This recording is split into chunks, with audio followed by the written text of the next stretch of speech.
that product in the woods, and your replenishment has involved a lot of tree planting. And so tell us a little about what you've accomplished in the last, how many, 30 years or so of planting these trees. How many trees have you planted, Jack? We've planted over 3 million white pine seedlings. And is that in Minnesota? All in Minnesota. All in Minnesota. Mostly in Itasca County, Really? but some in St. Louis, some in Aiken, some in Beltrami, and some in... And that's a physical effort to plant each tree. Oh, it's a huge effort. We've been at it for 30 years, but for year after year after year, we were planting 200,000 plus seedlings a year. You know, Tom, you and I got to meet each other under strange conditions, but... Different conditions. Different conditions, yeah. And the first million trees we put out there, I just want you to know that one of your favorite animals, the one that you took such good care of for so many years as a conservation officer, the white-tailed deer. The white-tailed deer, it's many people's favorite animal. He chomped, they chomped the white pine, Right. white pine buds. Is that the biggest problem with the white pine, is a deer? Yes. Okay. I would say that of the various pathogens or There's many things. many things, such as blister rust or tip Yes. weevil or pine grosbeaks, the deer love that bud. It's like candy to them. Okay, now tell us about this bud. This is the central bud for the whole branch, right? These are leaders. These are coming off this whirl. What happens if a deer comes over and nips this off? What effect does that have on the tree? Well, as they do.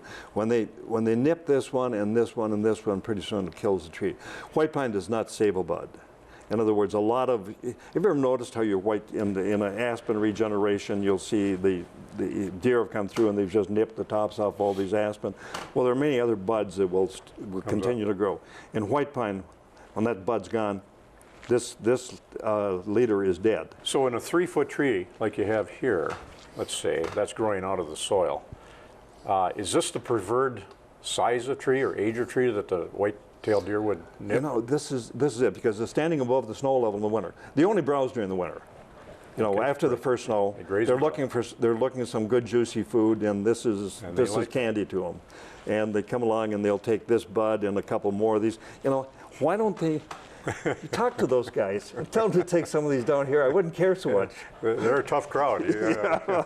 Well, anyway, this is the bud they normally go for, and it's generally the strongest bud. See how much larger this bud is than this? Yeah. So this is something that the tree will never grow vertical. No, it'll have to go to a lateral, and it makes a crooked tree. But next year they'll come and get this one, and then pretty soon this tree is dead. So we lost most of that first 1 million trees we put out there. It was really discouraging. In Itasca County. Yes, most of them up here. Yeah. You know, you're in one of my 38 corridor. Yeah, the Highway 38 corridor. Yeah, okay. And we lost a lot of those trees. Well, we came along with this idea that we got to protect that bud, and so here's a bud cap. And I'm going to tell you about these a little bit now, because maybe I'm getting ahead of my story a little bit. But anyway, we've capped the bud. This is an old one, and that I put on 2 years ago, and earlier I had torn off this one. Now, I'm going to ask the technician to get in a pocket there, get another bud cap for me. If you just bring my jacket over, please, and. Tom, what we want to grow from this, yes. And if you dig in the left-hand, no, that's Tom's, the other one. If you dig in the left-hand pocket there, you'll find a big stapler, and then the right-hand pocket, you'll find some papers. We want this seedling, or little sapling now, to grow into this 150, 200-year-old big white pine. Yeah. Wow. Yeah. Okay, thank you. Okay. So now this is time involved here, and a lot of. Well, it is when one year we bud capped. I say we because we have a Mexican forestry crew work with us, and we have some of our own employees work with us, and I spend a good share of my time as forest keeper working on these white pine too. Is this a piece of paper? Is this what you use? This is just office waste that we cut up. Right. It's just a piece of paper. And that's all you That's all we do. It's not plastic or anything? You don't, No, you don't want to no, do it's that not coated. No, because we want it to deteriorate. We want it to just deteriorate. Right back into the system. We're trying to protect this bud for this growing season. This is how much this tree grew this past year.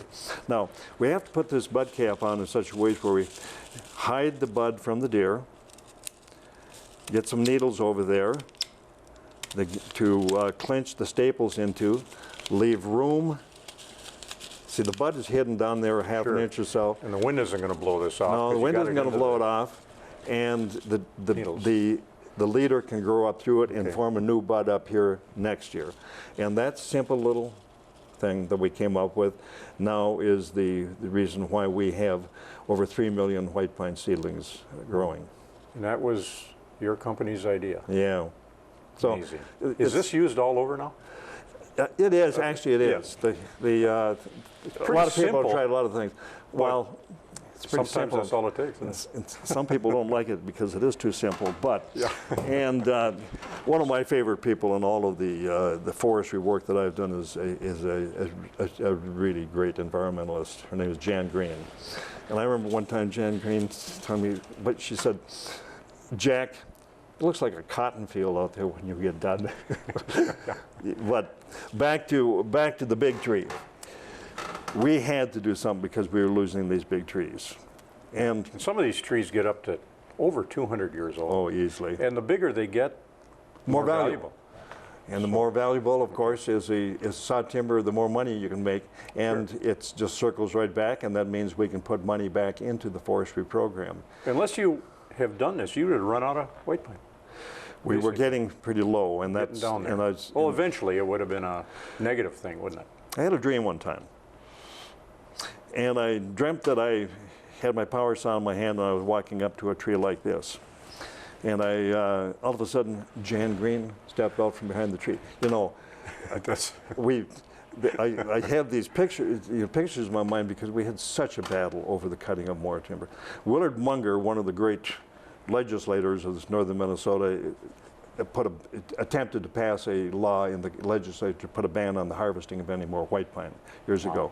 It was a fierce battle that we in the industry had with him. We just don't put a ban on cutting all trees. So you've been to the legislature a few times. A lot. Well, anyway, so my dream is this, that I was walking up to this big white pine tree, chainsaw in hand, and I was getting, you know, I started up and I was getting ready to cut the tree, and Jan Green steps out from behind the tree.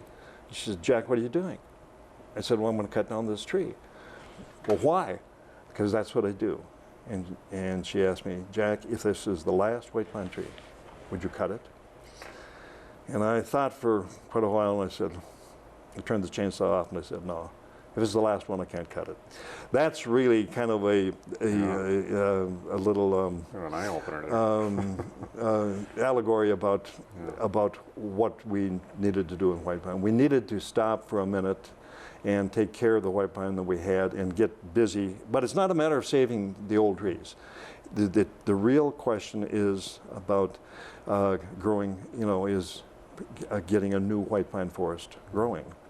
White pine belongs here. It loves to be here. On the back cover of my book, and can I promote my book a little bit here in your show, Tom? It's your book.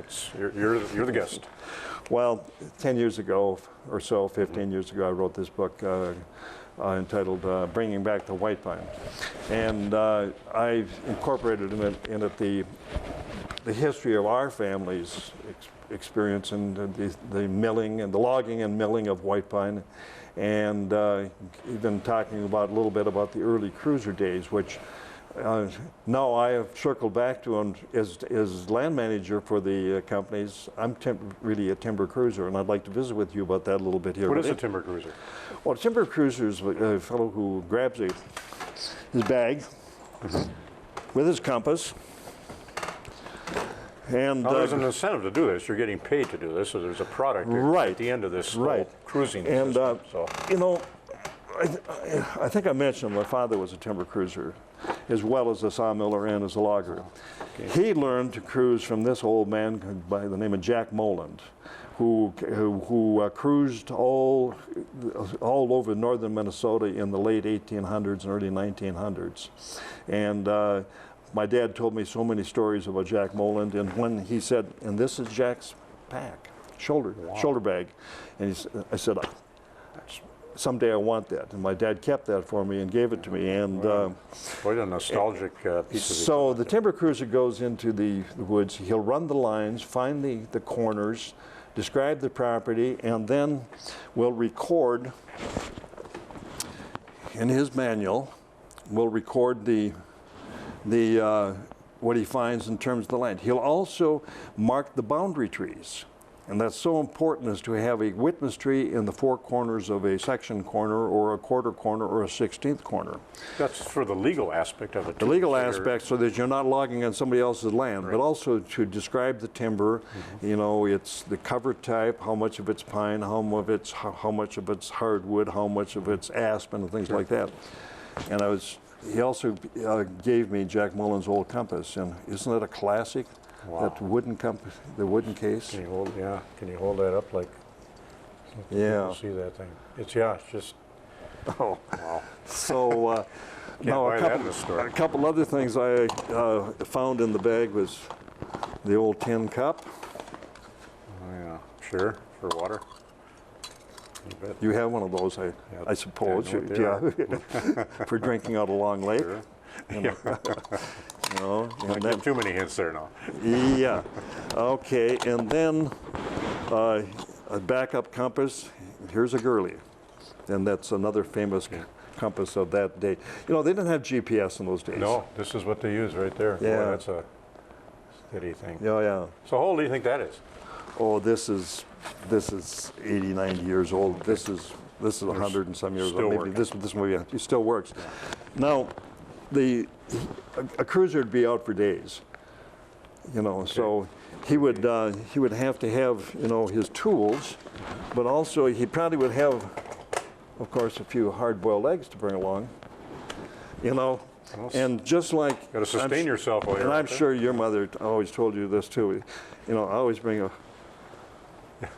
clean pair of underwear, and so he probably would have some clothes, like, you know, these red long johns in his bag as well. You know, temperature variation. So anyway, that's the timber cruiser, and how lucky I am now to be the timber cruiser for the company. So I'm still out doing the appraisal work, making sure the lines are accurate, checking what's on the land for timber, and assessing whether it's time to do some harvesting.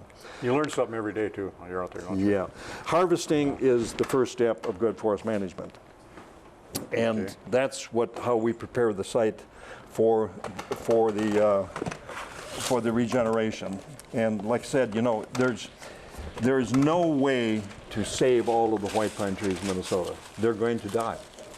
You know, even though white pine fortunately live for a long time, they all will die. So the real job is to have a program of regeneration. But that dead white pine sitting up there also has value too. Oh, it does. And so you know, we don't cut in white pine. We don't clear cut.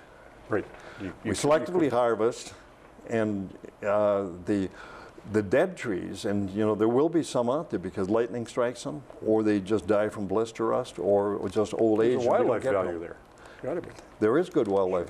They don't have a lot of mass. There's not a lot of food on a white pine tree other than in the cavity of the tree. Right. In they're good cavity trees, and the woodpeckers love them. And you got Fisher and Martin using those for nests? Yeah, they do. Yeah. Yeah. So there's all kinds of they are.